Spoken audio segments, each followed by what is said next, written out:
The problem with modern science is that it is too complex to present it as an analogy.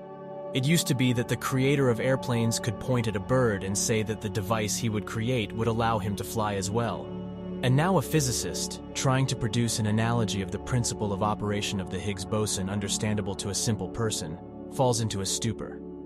Now we will talk about the main particle that scientists have been looking for half a century.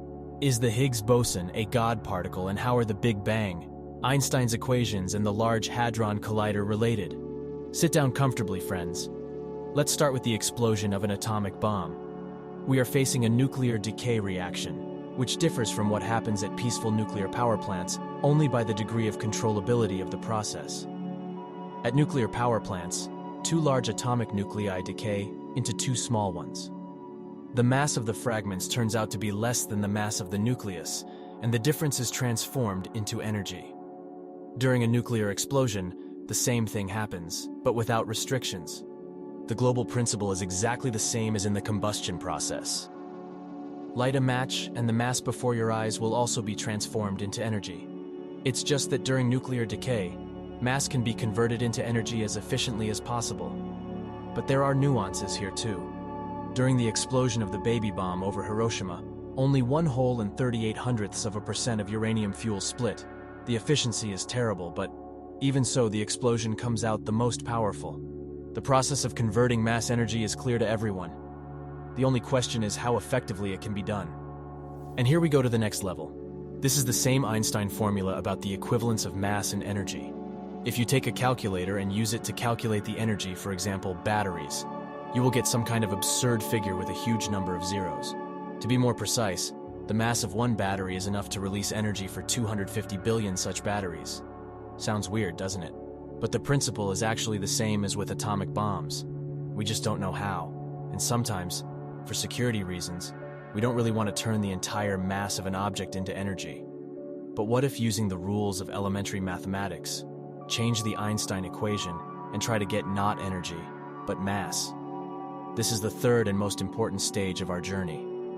If it is easy and simple to burn a piece of paper, then how can you collect this piece of paper back from nothing, having only energy on your hands? The simplest procedure, from the point of view of mathematics and logic, actually leads us to the fundamental question of being. And how did everything come out of nothing during the Big Bang? Thanks to Einstein's equation, the question of how the universe began, which has tormented man for thousands of years, is now easy enough to imagine in his head. No need to try to imagine an endless, frightening emptiness. Just imagine the energy. Theoretically, even though every single atom in the universe can be undermined and converted into energy right now, and our world will not become empty from this, because Einstein's principle of equivalence of mass and energy works both ways. Moreover, the mass of elementary particles of physics right now is measured in units of energy simply because it is more convenient. Unfortunately, as it always happens, having solved one problem, science received several at once. Yes, we can easily understand what the universe was like before the Big Bang. But what converted energy into mass? This is where a particle of God comes on the scene. In the original sense of the word, this is not the Higgs boson originally meant by the God particle, but at least some particle that is responsible for giving the object mass. Because the physical process that is supposed to convert energy into mass is really similar to higher forces.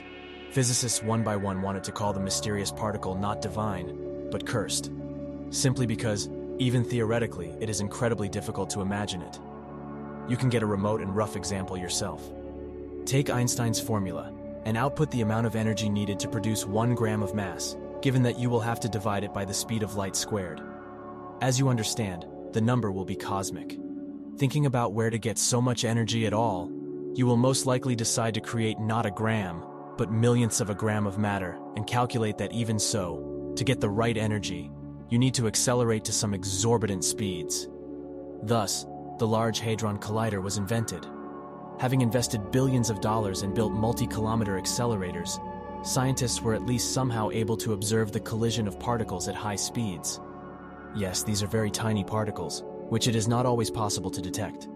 Often their very presence is confirmed only by indirect signs.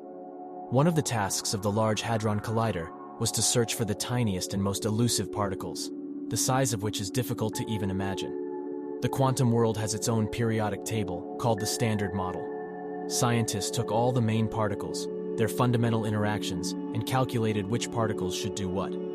Photons, for example, carry electromagnetic interaction, one of the special cases of which is the light we see. The carriers of strong and weak interactions, as well as the main building blocks of our universe, are predicted according to the same scheme. Then scientists began to accelerate protons almost to the speed of light and collide them with each other, and with the help of the most sensitive cameras and detectors on the planet, to detect fragments into which these same protons fell apart, slowly, introducing the resulting particles into the Standard Model. Since the beginning of the work of the Large Hadron Collider, more than 60 of them have been found. But everyone was interested only in that one particle of God. Even in the Standard Model, she was chosen a separate place from everyone. Because it's not about light, magnetism, and other little things. It's about the basics of the universe and getting mass out of nowhere, out of pure energy. This is a completely different level in the structure of our world. Imagine that most of the particles are windows, doors, and carpets of the house, and the particle of God is the foundation on which all this generally stands, and some particle must be the carrier of the interaction of this process. The debate was about whether there is one at all. After all, otherwise the mass in the universe appeared from another place, and all our physics should be sent to the trash.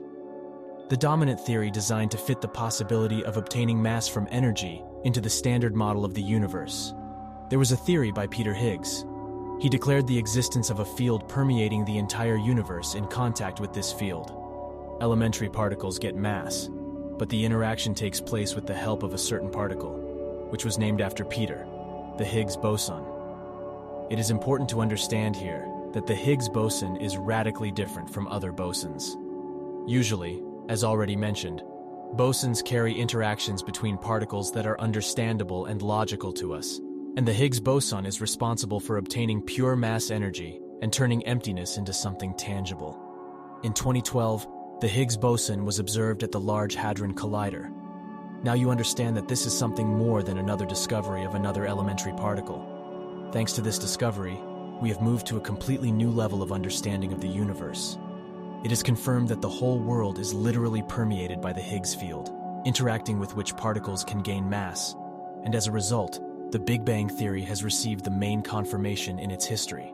In the beginning, nothing really existed at all, and only then, interacting with the Higgs field, the first particles got their mass, transformed from pure energy into matter, which served as a building block for everything we can touch. What the study of the Higgs boson will lead to is still anyone's guess. But the creation of matter from energy no longer looks like magic, at least from a scientific point of view. We have a rough idea of how this happens and why. However, it is far from a fact that the Higgs boson is the very particle of God. After all, his discoveries according to the old tradition gave more questions than answers. The main issue is the mass. It turned out to be strange for the detected particle. In short, supporters of the theory of supersymmetry, meaning that there is an antiparticle for every particle, were waiting for a mass of 115 giga-electron volts. Supporters of the multiverse, admitting that our world is not the only one, allowed a mass of 140 giga-electron volts. The actually measured mass of the Higgs boson turned out to be equal to 125 giga-electron volts there. The Higgs boson is called the particle of God because of the revolution he staged in modern physics. But in a larger sense of the word, the question of the very particle that will fully fit into our model and explain the processes of energy conversion into mass remains open, and the Higgs boson may turn out to be only a particle of that very particle of God.